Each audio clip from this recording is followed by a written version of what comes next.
Muchísimas gracias por la invitación. Para mí es un gusto poder estar acá con ustedes, acompañarlos en este Congreso Internacional de Anestesia. Yo voy a hablarles del paciente adulto mayor anticoagulado sometido a cirugía de urgencia. Mi nombre es Ana Cristina Montenegro Arenas. Yo soy médico vascular e internista. Tengo una maestría en anticoagulación y actualmente manejo la clínica de enfermedades vasculares de anticoagulación y clínica de hipertensión y riesgo cardiovascular de la Fundación Santa Fe de Bogotá.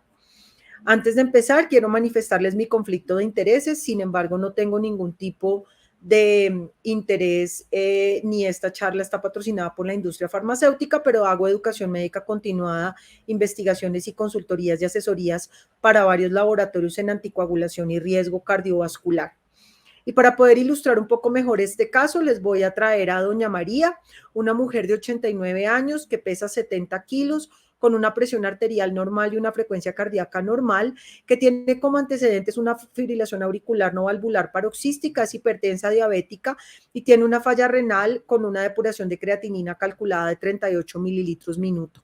Está en tratamiento con un beta bloqueador, un IECA, un IDPP4 y dabigatran 110 miligramos cada 12 horas como tratamiento anticoagulante.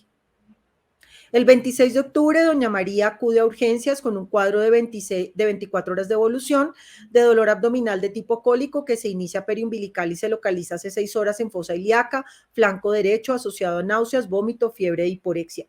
Recuerden que tiene una fibrilación auricular paroxística y hace más de un año se encuentra en tratamiento con dabigatran 110 miligramos 2 veces al día.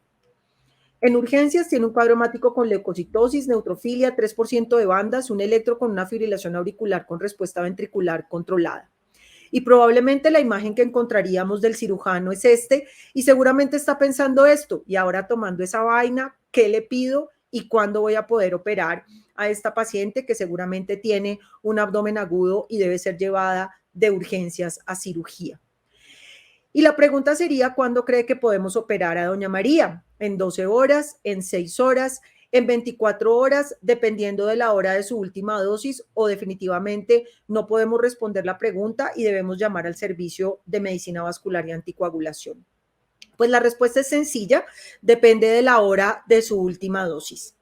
El manejo periprocedimiento de los pacientes anticoagulados siempre ha sido complejo y ha generado múltiples debates. Sin embargo, recibimos este año las nuevas guías de la práctica clínica de manejo de anticoagulantes orales directos en fibrilación auricular no valvular, donde nos dan varias herramientas en el momento de tomar decisiones terapéuticas en los pacientes anticoagulados. Conocemos ampliamente el manejo de los pacientes en tratamiento con antagonistas de la vitamina K, pero probablemente el tratamiento con anticoagulantes orales directos es el que nos genera una mayor incertidumbre.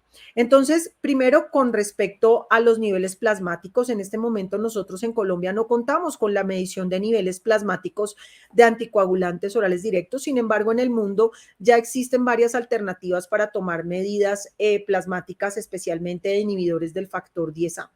Sin embargo, los tiempos de coagulación nos pueden ayudar, especialmente en el caso del dabigatran, que es un inhibidor directo de la trombina. Podemos tener prolongación del PTT activado, podemos tener prolongación del ACT, podemos tener una importante prolongación del tiempo de trombina, y es definitivo y importante mencionarles que los valores normales de tiempo de trombina excluyen la presencia de dabigatran del torrente circulatorio de estos pacientes. También podemos echar mano de la medición de niveles de factor 10 activado. Sin embargo, en este momento nuestras máquinas están calibradas para medición de heparinas de bajo peso molecular, pero sí nos pueden decir que nuestro paciente tiene o no tiene inhibición del factor 10A, y eso puede ser una herramienta. En resumen, podemos tener prolongación del PTT en rivaroxaban y en algunos casos en apixaban, del PT. Podemos tener prolongación del PTT en dabigatran, podemos tener prolongación del tiempo de trombina en dabigatran y tenemos inhibición del factor 10A en rivaroxaban y apixaban. Niveles de trombina o tiempo de trombina, como ustedes lo ven claramente en dabigatran, no aplica ni para rivaroxaban ni para apixaban. Es importante también lo que les mencioné anteriormente, cuándo fue la última dosis. ¿Y por qué es importante saber la última dosis? Porque si nosotros conocemos la última dosis y sabemos esta tablita de características farmacológicas de los anticoagulantes orales directos, pues vamos a tener claridad de cuál es su farmacocinética y por supuesto vamos a poder tomar decisiones. Recuerden que el dabigatran, como cosas importantes dentro de su depuración, tiene 80% de excreción renal, no tiene metabolismo hepático por CYP3A4 y tiene importante sustrato de glicoproteína P. Una vida media entre 12 y 17 horas y viene en un profármaco. Si estos pacientes toman el medicamento, él va a estar inactivo y unas esterasas inespecíficas lo van a diluir en la primera porción del duodeno y en el fondo gástrico, liberando el principio activo del dabigatran exilato. En el caso de rivaroxaban, él sí tiene una biodisponibilidad inmediata, una concentración máxima entre 2 y 4 horas, una vida media entre 5 y 13 horas, y esto es muy importante, entre más lleno esté el estómago en el momento de la ingesta, va a haber una mayor absorción del rivaroxaban, hasta un 39%, 35% de eliminación renal y sustrato de metabolismo hepatoentérico, especialmente por CYP3A4 y sustratos de glicoproteína P. Apixaban, una biodisponibilidad del 50%, tampoco tiene profármaco, vida media de 12 horas, una eliminación renal del 25% y un metabolismo más enterohepático por CYP3A4 y sustratos de glicoproteína P. Y edoxaban, no disponible en este momento en nuestro país, pero seguramente disponible próximamente, va a tener una biodisponibilidad del 62%, una vida media entre 9 y 11 horas, absorción con alimentos hasta en un 22%, 50% de eliminación renal, mínimo metabolismo hepático por CYP3A4 y metabolismo por sustratos de glicoproteína P. Para poderlos ejemplificar un poquito mejor, miren, por ejemplo, estas curvas de distribución plasmática de dabigatran.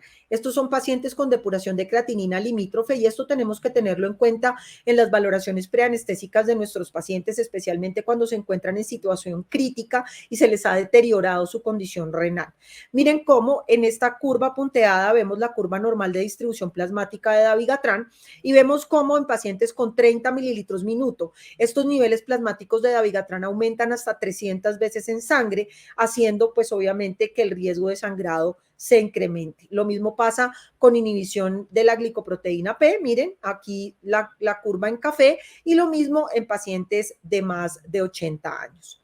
Lo mismo pasa con rivaroxaban, recuerden que su metabolismo es esencialmente hepatoentérico y miren cómo empieza a incrementarse de una manera importante sus niveles plasmáticos con insuficiencia hepática Child B. Y miren lo que pasa en las concentraciones plasmáticas de apixaban. Miren, por ejemplo, con inhibidores potentes de la glicoproteína P y la CYP3A4, cómo se incrementan de una manera importante los niveles plasmáticos, no tanto, por ejemplo, en los pacientes con deterioro de la función renal, aunque también tenemos que tenerlo presente. En resumen, disminuyen la absorción y los niveles plasmáticos de estos medicamentos, el síndrome de malabsorción, los inductores potentes de CYP y los inductores de glicoproteína P, e incrementan los niveles plasmáticos, la falla renal, los inhibidores de CYP3A4, los inhibidores de glicoproteína P y, por supuesto, la sobredosis de medicamentos. Entonces, pues la primera pregunta es, bueno, ¿qué es importante mirar en el manejo perioperatorio de los pacientes? Pues lo primero, características propias de los pacientes. Por ejemplo, la edad, el riesgo de ACV, su riesgo de sangrado, tanto preoperatorio como posoperatorio y por complicaciones asociadas a su cirugía, el riesgo de eventos cardiovasculares o la presencia de eventos cardiovasculares en los últimos 3 meses, comorbilidades, por ejemplo, alteraciones de la función renal y comedicaciones como, por ejemplo, inhibidores potentes de la CYP3A4 o la presencia de antiagregantes plaquetarios o antiinflamatorios no esteroideos, que también cabe la pena mencionar que aumentan los niveles plasmáticos de todos los anticoagulantes, incluyendo la warfarina. Por otro lado, ¿qué tipo de procedimiento? ¿Cuáles son los riesgos del procedimiento quirúrgico? ¿Cuál es el riesgo de sangrado inherente al procedimiento quirúrgico? ¿Cuáles serían las consecuencias de este sangrado? Que esto es muy importante, por ejemplo, especialmente en los pacientes neuroquirúrgicos. ¿Cuál es el riesgo de que mi paciente sangre?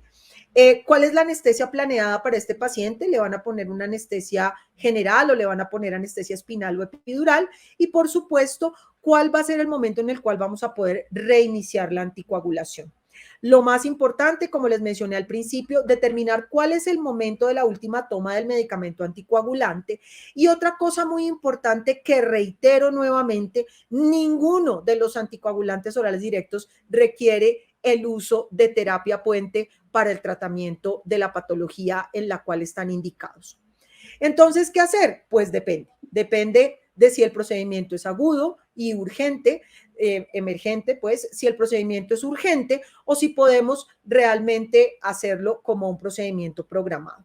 Debemos, por supuesto, hacer un cuadro hemático, debemos incluir tiempos básicos de coagulación, PT, PTT activado, niveles de factor 10A o diluciones de tiempo de trombina dependiendo del anticoagulante que esté tomando nuestro paciente. En este caso, doña María está tomando dabigatran, entonces podemos tomarle diluciones de tiempo de trombina, PTT activado, PTT o tiempo de trombina.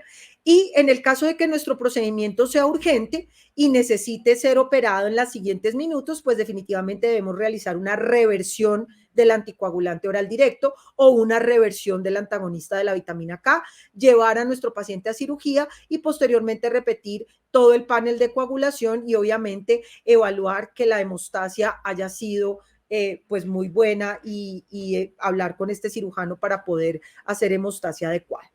En el caso de procedimientos urgentes, debemos preguntarnos si es seguro realmente que nosotros podamos diferir este procedimiento quirúrgico entre 12 a 24 horas. Esto, pues obviamente, teniendo en cuenta el metabolismo de estos medicamentos. En el caso de la warfarina es diferente, pero si lo podemos diferir entre 12 a 24 horas, debemos nuevamente repetir el panel de coagulación, ver si nuestro paciente tiene aún efectos residuales del tratamiento anticoagulante y revertirlo en el caso del que sea necesario y llevarlo a cirugía. Y en el caso de que nosotros podamos diferir un poco el procedimiento, pues tener en cuenta que ninguno de estos medicamentos requiere el uso de terapia puente e incluso en muchos casos los pacientes anticoagulados con warfarina tampoco lo requieren. Tenemos agentes reversores no específicos con los que contamos en una gran proporción de nuestras instituciones. Octaples, inhibidor de complejos protrombínicos de 4 factores, 2, 7, 9 y 10. Feiba, también concentrado de complejos protrombínicos de 4 factores donde el factor 7 viene activado, dosis de 50 unidades por kilo, máximo 200 unidades por kilo al día. Y Novoseven, que realmente pues tiene un costo muy alto y que solamente lo tendríamos que utilizar si no tenemos nada más disponible. Realmente la indicación es usar concentrado de complejos protrombínicos de 4 factores en el caso en el que no contemos con el inhibidor directo o con el antídoto directo de los inhibidores del factor 10A, que no lo contamos con nosotros en Colombia y este es el medicamento que utilizamos, y Feiba en el caso en el que no contemos con el agente reversor específico para dabigatran, que es idarucizumab. Estos son los agentes reversores específicos y se los voy a mencionar uno por uno. Es importante que los conozcamos, vuelvo y les repito, no contamos con Andexanet alfa ni contamos en este momento en el mercado con Siraparantac. Andexanet alfa está aprobado por FDA y EMEA, pero no contamos con él en este momento en Colombia. Solamente contamos con idarucizumab, el agente reversor específico de dabigatran. Este medicamento es un agente reversor, un anticuerpo monoclonal que liga el dabigatran porque tiene 350 veces más afinidad por el dabigatran que la trombina, va al complejo dabigatran-trombina, le quita el dabigatran y lo depura por vía renal. Aquí también tenemos que tener en cuenta que este medicamento viene en 2 viales de 2.5 gramos cada uno, debe ser colocado cada vial en 15 minutos, o sea que en 30 minutos este paciente va a tener completamente revertido el efecto del dabigatran y va a poder ser pasado a cirugía. En el caso de Andexanet alfa es una inmunoglobulina humana que simula ser un factor 10A, con lo cual va a ligar estos inhibidores del factor 10A porque es más potente y es más expresado que el factor 10A y no va a permitir la acción de los inhibidores del factor 10A sobre el factor 10A real. Este medicamento es un medicamento que se usa a una dosis diferente en los 2 escenarios. En el caso de rivaroxaban o edoxaban son 800 miligramos endovenosos seguidos de 8 miligramos por kilo por 2 horas y en el caso de apixaban es la mitad de la dosis, 400 miligramos seguidos de 4 miligramos por kilo por 2 horas. Como les menciono, hace unión competitiva a los inhibidores del factor 10A, tiene una vida media entre 5 y 7 horas y no está disponible en Colombia, es un medicamento de muy alto costo y seguramente no lo vamos a tener. Y Siraparantac, que es nuestro agente reversor universal, esperamos que esté realmente muy pronto disponible. Esto es una molécula sintética catiónica que se une a través de uniones no covalentes. Como ustedes se pueden dar cuenta en esta figura, cada una de las uniones no covalentes va a ligar uno de los anticoagulantes. Nos va a servir para todos, obviamente excepto para los antagonistas de la vitamina K, pero nos va a servir para heparina no fraccionada, heparina de bajo peso molecular y todos los anticoagulantes orales directos e incluso fondaparinux. Como les menciono, hasta ahora tenemos estudios fase 2 de Siraparantac y no lo tenemos disponible en el mercado. Esta fue la administración real de Praxbind para esta paciente, una paciente que tenía unos reportes iniciales de tiempos de coagulación. Recuerden que dabigatran pues va a alterar el PTT, el PT y el INR. Esto es un caso de la vida real. Se le aplicó el primer vial a las 7 de la mañana, el segundo vial a las 7:15. Por curiosidad, realmente le hicimos unos niveles de medicamentos de tiempos de coagulación después de la colocación de Praxbind y nos dimos cuenta cómo había revertido completamente el INR y los tiempos de coagulación estaban normales, lo mismo que a las 24 horas donde también se mantiene el efecto, ya que esto inhibe completamente el dabigatran. ¿Qué nos recomiendan las guías? Obviamente, de primeras, indagar sobre la última toma del anticoagulante oral directo. Súper importante calcular la depuración de creatinina actual del paciente, tomar hemoglobina, valorar rápidamente toda la coagulación y los niveles plasmáticos del medicamento si están disponibles. Y en el caso de sangrado, especialmente en hemorragia grave que pone en riesgo la vida o pacientes que tienen que ser rápidamente pasados a cirugía y están en tratamiento con dabigatran y darucizumab 5 gramos endovenoso. En el caso de inhibidores del factor 10A, andexanet alfa, y si no contamos con andexanet alfa, inhibidores antagonistas o concentrados de complejos protrombínicos. Recuerden, en el frasco de Octaples, que es el que tenemos disponible en Colombia, está 2, 7, 9 y 10, y este medicamento, la dosis son 50 unidades por kilo, y en el caso en el que no revierta el paciente, le podemos poner una dosis adicional. Este es el mismo tratamiento que se utiliza para los antagonistas de la vitamina K. La dosis es la misma. Lo más importante es que en el caso de antagonistas de la vitamina K, el paciente debe recibir además 10 miligramos endovenosos de vitamina K o fitometadiona. ¿Qué pasa con las cirugías selectivas? No es el tema, pero vale la pena mencionárselo. Nuevamente les menciono que no requieren terapia puente ni con heparina de bajo peso molecular ni con heparina no fraccionada. Es muy importante conocer cuál es la depuración de creatinina del paciente calculada por Cockcroft. Sabemos que los otros cálculos de depuración de creatinina funcionan en algunos casos muy bien, pero todos estos estudios clínicos fueron hechos con depuración calculada por Cockcroft, con lo cual pues la invitación es hacerlo de esta manera.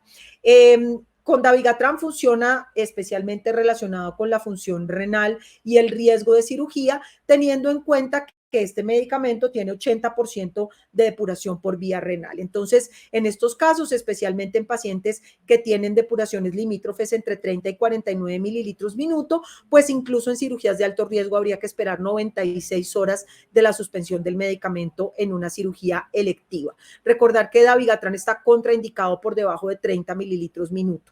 En el caso de los inhibidores del factor 10A, en cirugías de bajo riesgo, sin importar la depuración de creatinina, debemos esperar mínimo 24 horas, o sea, 2 vidas medias del medicamento, y en cirugías de alto riesgo debemos esperar mínimo 48 horas. Nuevamente, les repito, estos pacientes no requieren el uso de heparinas de bajo peso molecular ni terapia puente.